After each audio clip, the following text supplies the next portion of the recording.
Sometimes love doesn't arrive with a kiss. Sometimes it begins with silence and a signature on a piece of paper. If quiet, powerful stories speak to something in you, tap like and consider subscribing. What you're about to hear isn't a fairy tale. It's something more honest than that. Some vows are spoken in silence. Mine were buried under chandeliers and dust. I stood beneath the towering arches of St. William's Chapel in Midtown Manhattan, my hands trembling inside satin gloves too tight for a girl who'd never worn anything finer than denim and wool. The organist never played. No one whispered, "Blessings."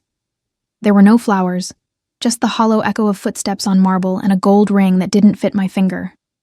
Dominic Hale didn't look at me. Not once. He stood beside me in a custom-tailored navy suit, sharp as a blade. His jaw was carved from something harder than stone, and his gaze, fixed forward, not on me, could have frozen the air around us. If someone had asked what he was thinking, I imagine he would have said, "Let's get this over with." And so we did. The ceremony lasted 7 minutes.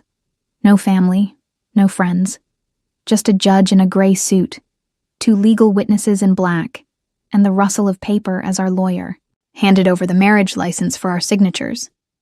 I was 24 years old. I hadn't even kissed a man before this morning. Now I was someone's wife. His wife. And I'd never felt more alone. When the car door shut behind me, sealing me into the back of Dominic's Bentley, I exhaled for the first time in what felt like hours. He said nothing as he sat beside me, just pulled out his phone and scrolled through emails. His driver took us south, away from the city, past miles of glass and stone and ambition, until the sky softened into haze. The Hale estate in the Hamptons wasn't just large. It was quiet in the way grand, empty places often are. Too still, too perfect, like a museum where no one belongs. A place built for power, not warmth. I was escorted to a guest wing at the far end of the manor. The room smelled of cedarwood and clean linen. Too clean. Too quiet. There were no personal touches, except for the leather-bound guest book left on the desk with a fountain pen uncapped beside it. It wasn't an invitation. It felt more like a formality. I didn't cry. Not even then. Instead, I reached for the only piece of home I had left. The worn-out blue suitcase my mother packed for me before she got sick. Inside, between hand-folded dresses and an old scarf that still smelled faintly of cinnamon, was a wooden box I'd never seen before. It wasn't locked. Inside was a letter, folded neatly and tied with a silver thread. Beneath it, wrapped in tissue, was a ring. Not gold, not even silver. Just a simple band of tarnished pewter. The kind of ring a young man gives a girl when he has nothing but love to offer. I unfolded the letter slowly, already recognizing my mother's delicate handwriting. The ink was faded, but I could still read the opening line. To the daughter I never thought I'd raise alone. The letter wasn't addressed to me directly. It had been written for someone else. A man. She called him E, and from her words, I gathered he had once asked her to leave everything behind and run away with him. But she hadn't. She had chosen duty, respectability. A marriage that made sense on paper, not in the heart. Some things, she wrote, we don't choose for ourselves. We choose them for the people we love. My throat tightened. I knew what she meant, because that morning, I had married a man I barely knew. Not for myself, but to keep my father out of prison. He was too proud to ask for help and too reckless to save himself. He'd mortgaged our store, borrowed against the house, and signed documents that ruined everything. Dominic Hale had been the only one willing to fix it, but only for a price. His price. Me. As I sat there, letter trembling in my hands, I wondered if my mother had ever looked in the mirror and asked herself what she had become.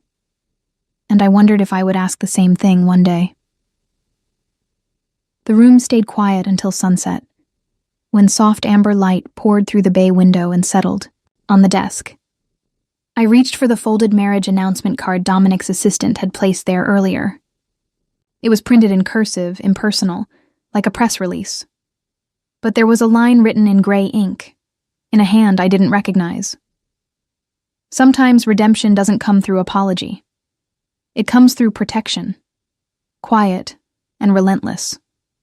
Stared at those words for a long time. Then I slipped the pewter ring onto my finger, next to the one he'd given me earlier. One was for the man who could have been. The other, for the man who now was. But neither yet felt like love. They said I'd live in a mansion. They didn't tell me it would echo with silence. The morning after the wedding, I woke up to a sun I couldn't feel. The windows were tall, dressed in pale gray drapes that rustled faintly in the breeze. The sheets beneath me smelled of lavender and starch, crisp, cold, untouched. I had slept on the edge of the bed, still in the soft cotton slip I'd worn beneath the gown, my body curled toward the wall like I could disappear into it. Dominic's room, I later learned, was on the opposite end of the estate, entirely separate. There had been no first night, no knock on my door, no explanation, just silence. The house was beautiful, in a way that felt more curated than lived in. There were paintings of unfamiliar artists, vases I didn't dare touch, and hallways that seemed designed to keep people apart. I wandered down to the kitchen out of habit, barefoot, holding the pewter ring in my hand.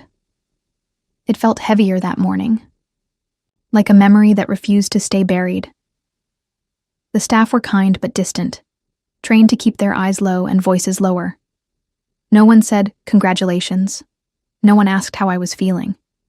They all knew what this marriage was. Transactional. When all you sight, I asked for something to eat. The cook offered me a menu. I asked for toast and apples instead.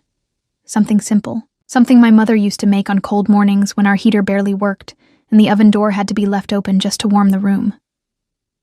I sat at the end of a long oak dining table, in a chair too tall for comfort, and watched the see-through, a wall of glass. Somewhere on the upper floor, I could hear Dominic's voice through a closed office door. Low, clipped, measured. Talking business, always business. He didn't come down for breakfast, or lunch, or dinner. That night, I curled up in the chair beside the fireplace in my room and stared at the flames, trying to imagine what it would have been like if my life had gone differently. If my father hadn't made those choices. If love had come for me the way it did in books, softly, gently, without obligation. Instead, I had a husband I barely knew, and a mother whose voice now only lived in my memories. She used to hum when she worked. That same old melody, over and over, like the sound of a rocking chair on worn floorboards. One morning, I remember watching her shape dough with her hands, floured up to the wrists, her wedding ring buried beneath a thin glove. She'd told me once that baking was the only time she felt like herself. Because bread doesn't lie, she said.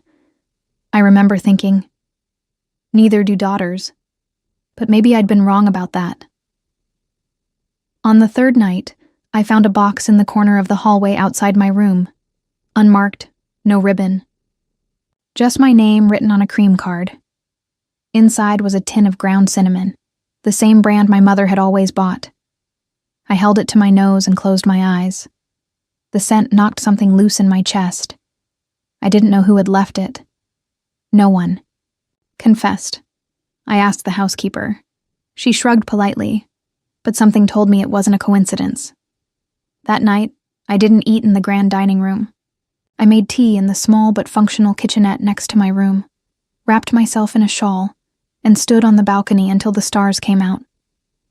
I looked across the courtyard, and through one window on the far side of the house, I saw Dominic, alone, in his office, surrounded by papers and books. He wasn't working, just staring out. At what? I couldn't tell. The next morning, I gathered the courage to explore the library. It was cavernous, 3 stories high, with ladders that reached to the ceiling, Books lined every wall, some so old the leather cracked when touched. I didn't expect him to be there, but he was. He didn't look surprised to see me. Just nodded once, then went back to reading. I almost left, but then I saw what he was reading. An old cookbook, dog-eared and worn. Not his. Not the house's. Mine. It was the one my mother had gifted me the year I turned 16. It had gone missing during the move. He looked up when I froze. I found it in one of the boxes they packed from Brooklyn, he said, voice even. Didn't want it to get damaged. I waited for more. Nothing came. He didn't apologize. He didn't explain why he was reading it, but he closed it gently, stood up, and handed it to me without a word. Our fingers touched for the first time. Barely. But it was enough to jolt something quiet and unexpected in me. Not love. Not yet. But something that felt like recognition. Later, that night, I placed the cookbook next to my mother's letter on the bedside table. The ring still sat in the dish beside them. 3 things that didn't belong to this house. But maybe belonged to this story. And to me. Some truths come wrapped in silence, folded between pages we never meant to open. I couldn't sleep that night. The house creaked in soft places, beneath windows, behind walls, as if the past itself moved here, waiting for someone brave enough to listen. It was past midnight when I left my room, barefoot on cool wooden floors, drawn not by noise but by something quieter. A feeling. A need. The library door was open again. I shouldn't have entered. But I did. I had meant to find a book. Something soft and forgettable. A way to escape into someone else's story. Instead, I found a box. It was tucked behind the armchair where Dominic usually sat, half hidden by an old throw blanket.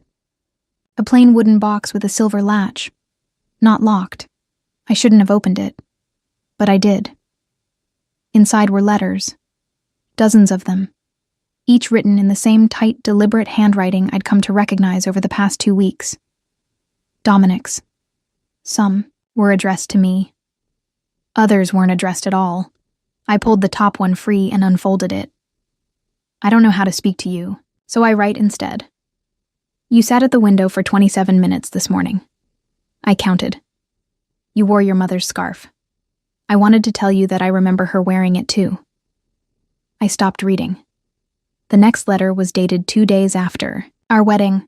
I know what you think of me. You should. I made you a transaction, a tool. But I see you now, Ava, and I think, I've always seen you. I sat down, hands trembling, breath unsteady, and then I read them all. Each letter was a breadcrumb, a slow undoing. The man I had married, Dominic, the cold, unreadable force, had written me a trail of unspoken thoughts, regrets, and quiet longings. But he never sent them, never even intended for me to see them. He had watched me more closely than I thought, but not with possession, with caution, with fear. Not of me, of himself. At the bottom of the stack was an envelope thicker than the others, sealed with a plain black wax stamp. I hesitated. My name wasn't on it, but my mother's was. To Marla. The ink was faded at the corners, the paper worn, like it had been opened and read many times. I broke the seal. I meant to give this to you the day I left. I didn't. I was angry, too proud. Your father said I'd never be enough, that you needed someone with name withstanding, so I let you go. But I never stopped looking. And when I saw Ava's photo in the papers last year, when Hale Group bought Lorne Textile, I knew she was yours, and mine to protect. I couldn't breathe. The room blurred at the edges. My mother and Dominic, it didn't say how far they'd gone. Didn't say what they had been. But it said enough. He had loved her, or maybe he still did. And now, he had married me. The box snapped shut louder than I meant it to. My hands were slick with sweat. I turned, heart thudding, ready to leave. He was there, standing in the doorway, watching. He didn't ask what I'd found. He already knew. I wasn't supposed to see those, I said softly, not meeting his eyes. No, he said, but I think it's better that you did. There was a long pause. Then, still standing, voice low. I loved your mother. Once, before either of us knew what that word really meant, I looked up. He wasn't guarded. Not tonight. She chose your father. I never blamed her. I blamed myself for not being enough. His voice didn't tremble, but his eyes, those cold, distant eyes, weren't so distant now. And you chose me, I whispered. Because of her. I chose you, he said, because your father owed me something. But I married you, because I couldn't walk away a second time. Something shifted in me then. Not quite forgiveness, not quite understanding, but a door opened. Quietly, like a breeze from an old room finally let in. Later in my room, I laid the letter from my mother beside the one Dominic had written her. The 2 pages felt like opposite ends of the same breath, separated by time, pride, and choices made too late. And as I placed the box back beneath my bed, I whispered a truth. I hadn't dared speak aloud. Maybe love doesn't always arrive when it should, but sometimes it waits. Some names are worn like armor, but what do we do when the name we carry begins to rust? It was a Wednesday afternoon when the papers arrived. Thick, formal, unmistakable. They were delivered in a leather folio, monogrammed and discreet, left on the foyer table with the quiet reverence of something sacred. I might not have noticed them at all, if the sunlight hadn't caught the edge of the gold embossed seal and made me pause mid-step. The moment I saw the words, Lorne versus State of New York, my hands began to shake. My father always said the world judged too quickly, that the system punished people for ambition, that mistakes were just the price of dreaming big. And I had believed him, because when a daughter loves her father, she tries to believe the best parts loud enough to drown out the rest. But what lay inside that folio wasn't a mistake. It was proof. Bank records, wire transfers, loan defaults, shell companies under aliases I didn't recognize. And then, worst of all, a handwritten letter, dated 2 months before the wedding, to Dominic. If you're going to take my daughter, at least make it worth my while. I sat down hard on the bottom step of the staircase, folder clutched in my lap. My heart beat a hollow thud. Not only had my father known the terms of the marriage, he had proposed them, for a price. He had offered me like currency, like a bargain. Stayed there until the hall lights turned on automatically at dusk, and when I finally rose, I didn't go to my room. I went to the study. To him. Dominic was standing by the fireplace, jacket off, shirt sleeves rolled to the elbow, a whiskey glass in hand, untouched. He turned as I entered. Our eyes met. Mine still rimmed with the salt of something that had no name yet. His, steady and unflinching. You knew, I said. He didn't pretend otherwise, just set the glass down. Yes. For how long? Long enough. I laughed, not bitterly, not even sadly, just hollow. You should have told me. I didn't want to ruin what little piece you had left, he said, voice calm. Some truths don't need to be told twice, but it wasn't your truth to keep, I whispered. He didn't answer.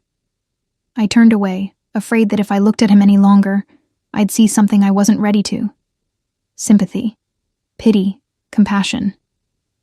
Any of them would have broken me. But he didn't speak again. Instead, he crossed the room, opened the drawer in his desk, and handed me a single sheet of paper. It was a deed, signed and notarized, transferring full ownership of the Lorne family's original home, our old brownstone in Brooklyn, back into my mother's name. "I bought it back last week," he said simply. I stared at him. "I didn't do it for your father," he added.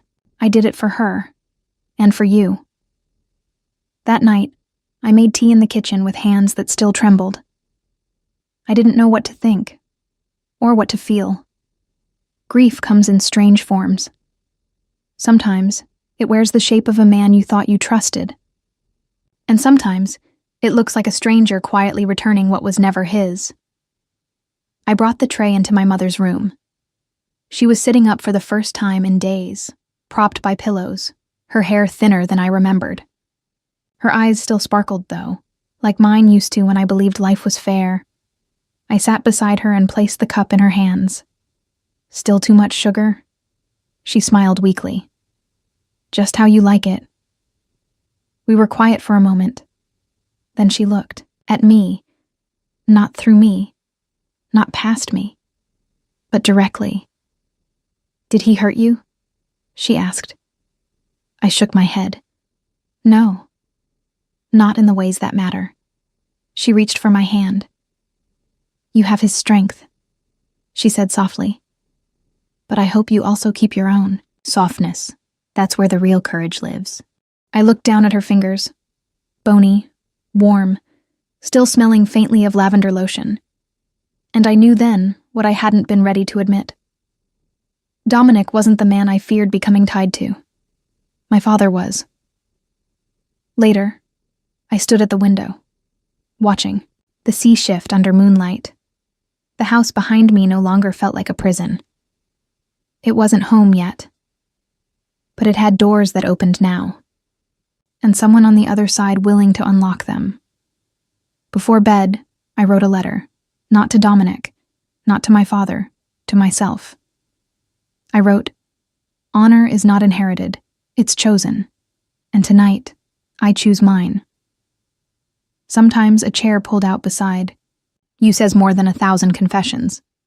It had been a week since the papers, since the letter, since my father became someone I no longer needed to defend. And in that silence, one finally free of pretense, something shifted between us. Dominic and I still didn't talk much, not in the way couples are expected to. No sweet nothings, no daily debriefs.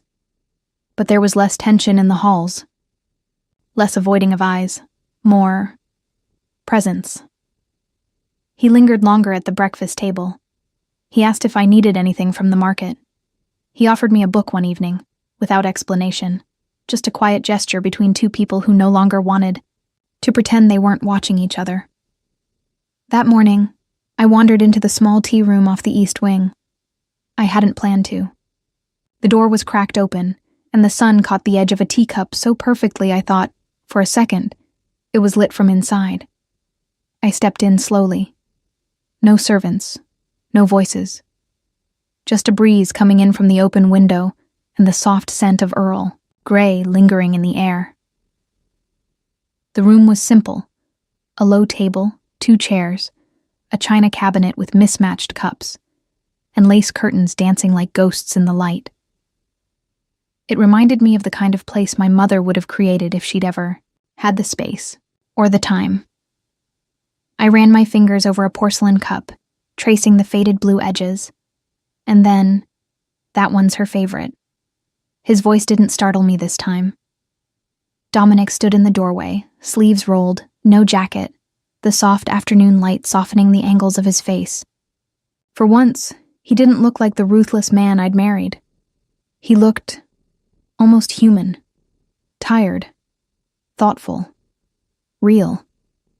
He nodded toward the cup in my hand. "The housekeeper told me," he added. "Your mother used to choose it when she visited, said it made the tea taste like it did when she was a girl." I blinked. "She came here?" I asked.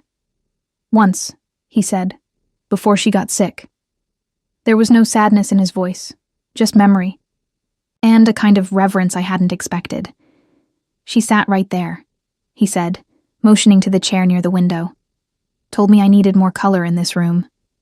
I smiled. just barely. Sounds like her. He stepped in slowly, hesitant, as if unsure whether he was welcome. Then pulled out the opposite chair and sat. We didn't speak for a while. Outside, the wind moved through the trees, stirring their branches like a lullaby. A bird landed on the sill and stayed. The teacup in my hand felt warm, though I hadn't poured anything yet. Then he said something I hadn't expected. I used to think love was loud. I looked up. That it showed up in grand gestures, he continued. The kind you see in films. Big, bold declarations. Reckless risks. I said nothing, just listened. But then I saw how your mother moved through the world, he said. How she loved your father in small ways. How she cared for you. Quietly. Steadily. Unshakable. He looked at me. I think I envied that. Still do. Something tightened in my chest. Not pain, not fear, just recognition. I used to think love meant being chosen, I whispered. First. Openly, not as an afterthought. He leaned forward, elbows on the table. You weren't an afterthought, Ava. You were the beginning of a correction. I swallowed hard. It wasn't an apology, but it was the closest thing he'd ever offered. And maybe the only kind of apology. That mattered now. I poured the tea. For both of us. We drank in silence. Not uncomfortable. Not stiff. Just present. For the first time, it didn't feel like we were sitting on opposite ends of a contract. It felt like we were building something. Wordless and slow. A kind of shared peace. The kind you don't talk about in front of others for fear it might break. When the sun began to lower, casting gold across the tablecloth, I stood to leave. But before I turned, I said, "Thank you." He looked up. For what? He asked. For making space for me, I said. Even when you didn't know how. His expression didn't change much, but his eyes did. They softened, just slightly. As I reached the door, he spoke again, low and steady. You're not a transaction anymore. You're a choice.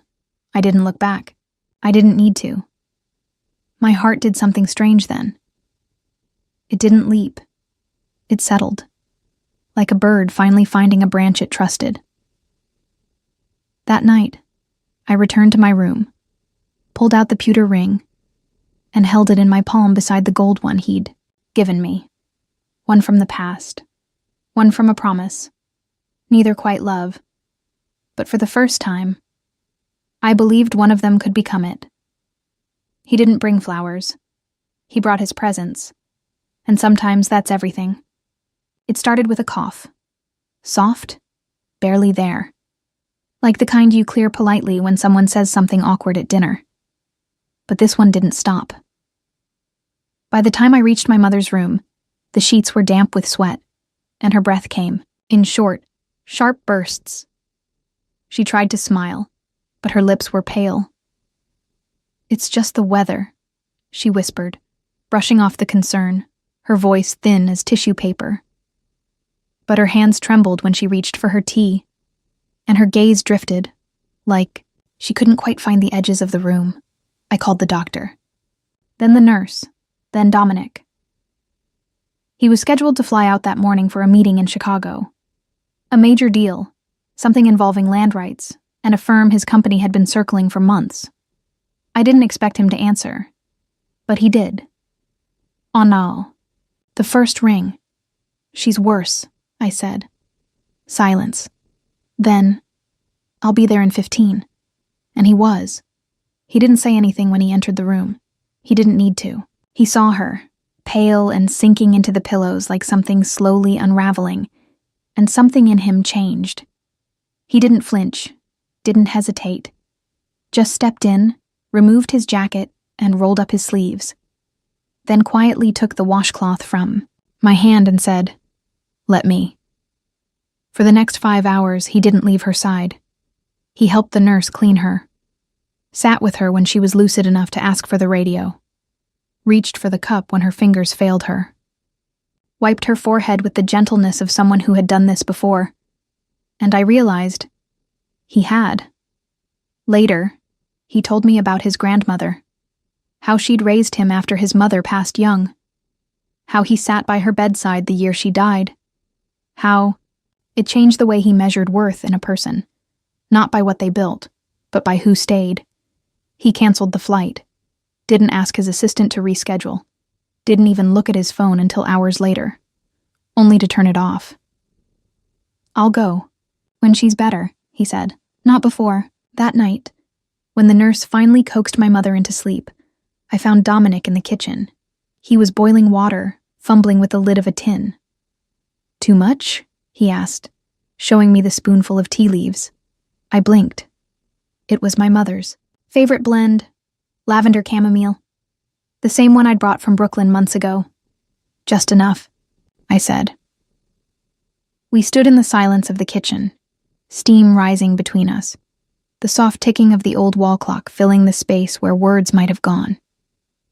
He poured 2 cups, passed me one.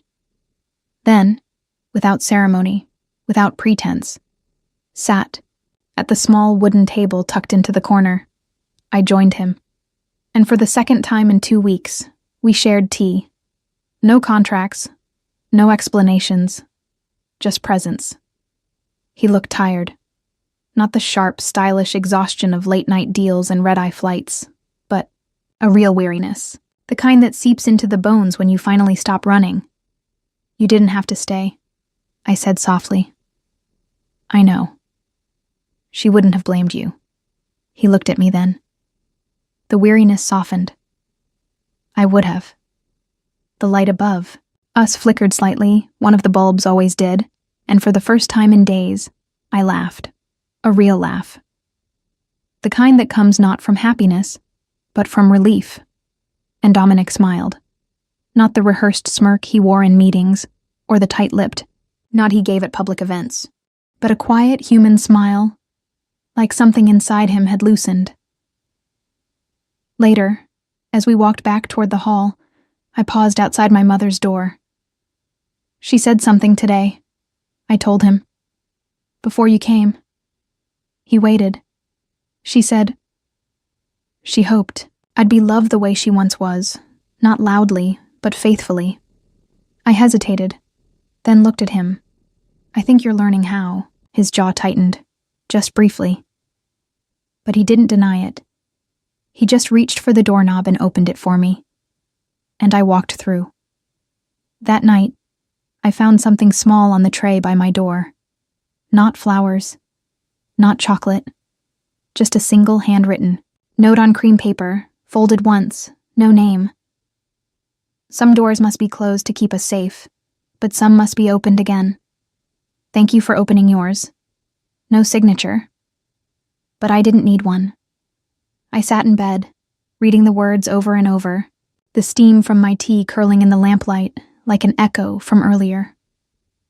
For the first time since the wedding, I didn't wear the pewter ring to sleep. Instead, I placed it in a small wooden box on my nightstand.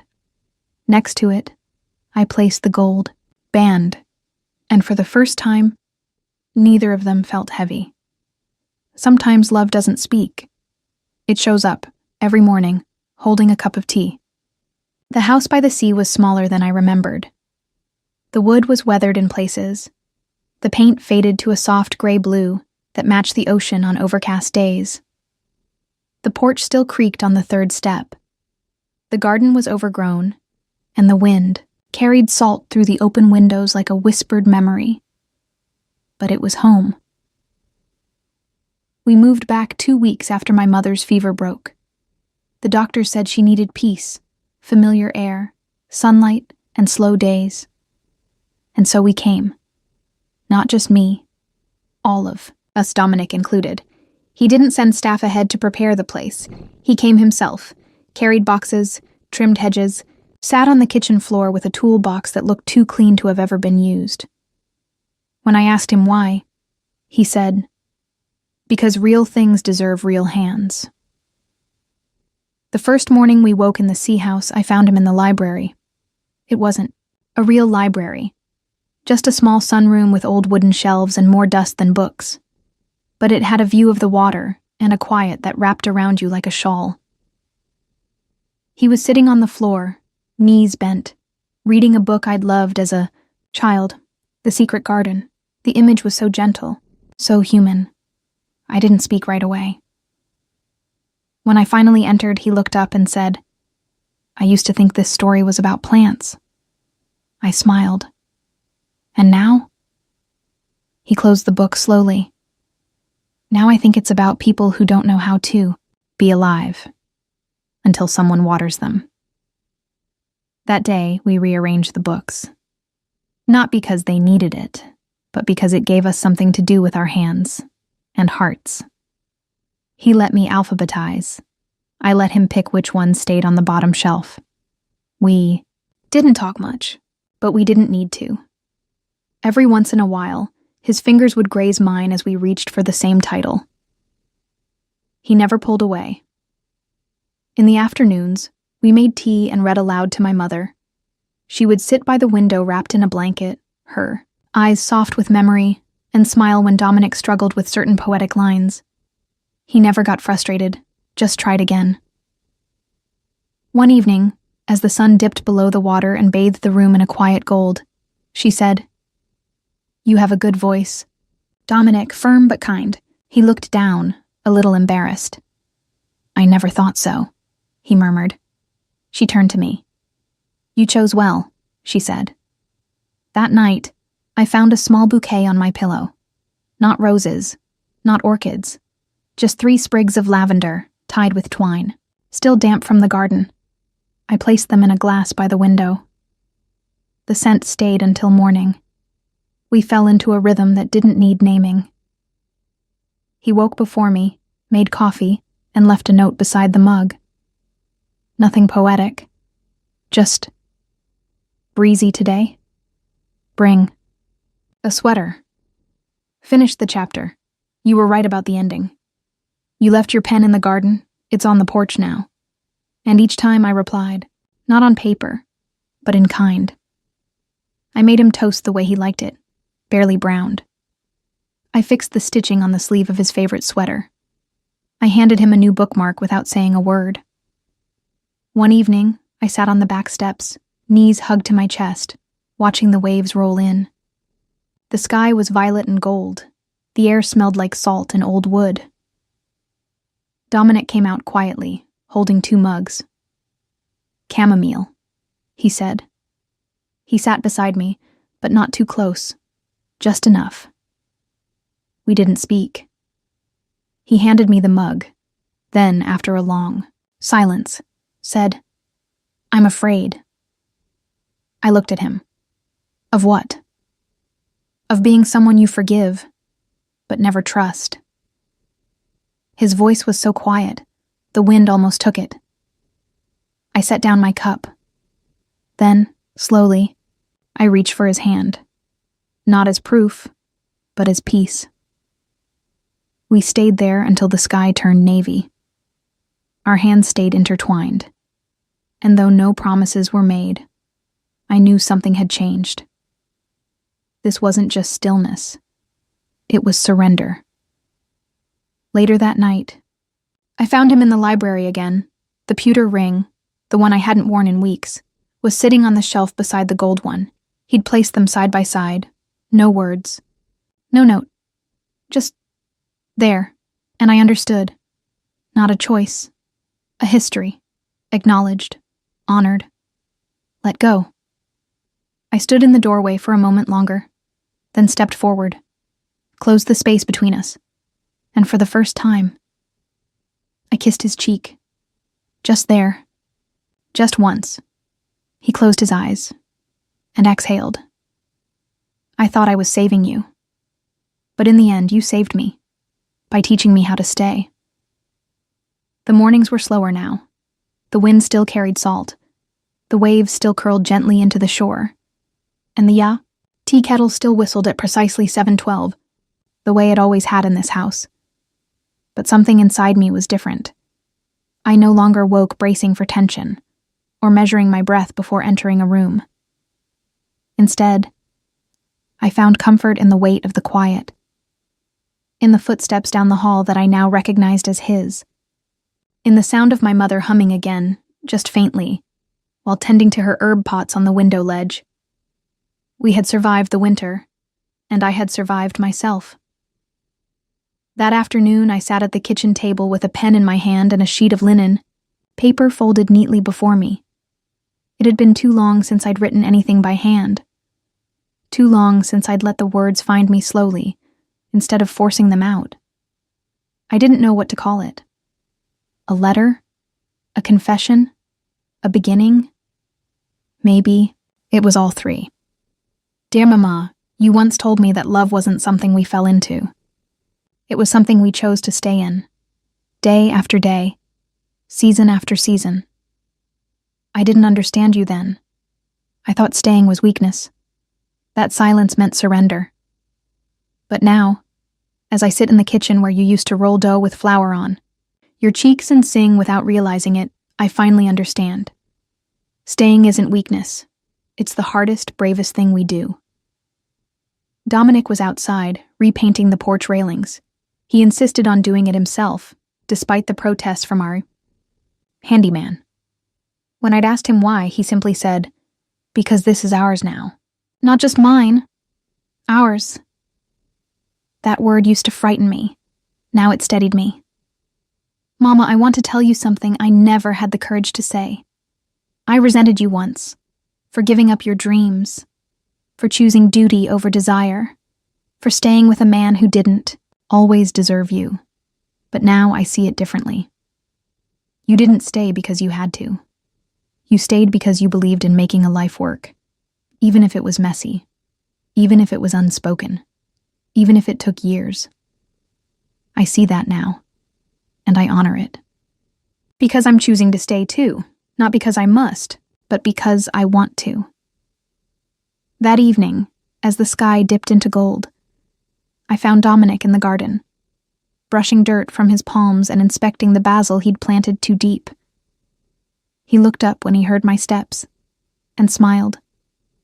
Your mother says, it needs more sun, he said, gesturing toward the wilting rosemary beside him. She's probably right, I said. She usually is. He stood, brushing his jeans off, and reached for the mug I'd brought, chamomile with a splash of honey. As he took it, his fingers brushed mine, then lingered. Not by accident. Not anymore. Later that night, we sat on the porch with a blanket over our legs and my mother resting peacefully inside. We didn't say much, didn't need to. The silence wasn't absence now. It was presence, a different kind. The kind that filled you slowly, like warm tea on a cold day. The kind that wrapped around your ribs and whispered, "You're safe here." Mama, you asked me once if I thought love was something worth waiting for. I think I finally have my answer. Yes. Not the love that arrives with fire, but the kind that grows slow, rooted in kindness, steadied by time, made real through small, faithful things. I don't wear the pewter ring anymore, but I haven't forgotten it. It's tucked in a drawer with a gold one now, not as a symbol of loss, but as a memory of where I came from, of who I became. Before bed, I slipped the letter into the small wooden box on my dresser, the one with the faded initials burned into its lid. ML Mama's box. Now mine. Dominic passed the doorway just as I closed it. He paused, watched me for a moment, then said simply, "I'm proud of you." No fanfare. No explanation. Just that. And I knew he wasn't proud, because I'd become someone new. He was proud because I had come home to myself. We turned off the lights. The house went quiet, and as I lay in bed, one hand resting over my heart, I whispered, the words I hadn't dared speak aloud until now. This is love. And I stayed. If something in this story made you pause, made you feel, leave a like to let me know you're here. And if quiet, heartfelt stories are what you're drawn, to subscribe to the channel. There's more waiting for you.